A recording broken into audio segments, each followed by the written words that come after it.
1989. Spočiatku bol tajným spolupracovníkom kontrarozviedky, teda tej časti štátnej bezpečnosti, ktorá pôsobila na území Československa. Tu pôsobil s krycím menom Belo. V roku 1977 ho do operatívneho riadenia prevzala rozviedka, teda tá časť štátnej bezpečnosti, ktorá operatívne pôsobila v zahraničí. Tu pôsobil pod krycím menom Závoj. V roku 1986 s ním rozviedka prerušila spoluprácu v dôsledku jeho zlého zdravotného stavu. V auguste 1989 túto spoluprácu definitívne ukončila. Vojtech Zamarovský štátnej bezpečnosti poskytoval informácie o spisovateľoch, diplomatoch, vedeckých pracovníkoch, s ktorými prirodzene prichádzala do styku v rámci svojej pracovnej náplne. Tým pádom sa podielal na vytváraní tzv. Báze, čiže okruhu osôb, z ktorých si štátna bezpečnosť mohla vyberať budúcich tajných spolupracovníkov.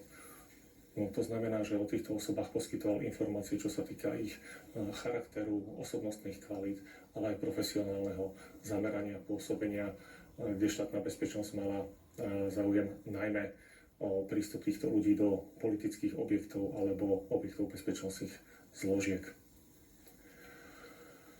Štátna bezpečnosť informácie a spoluprácu s Vojtechom Zamarovským označila pozitívne. Z dochovaného spisu je zjavné, že šlo o vedomú, dlhodobú a rozsiahlu tajnú spoluprácu. Zachovala sa informácia, že sa zúčastnil na 40 operatívnych stretnutiach s riadiacim príslušníkom.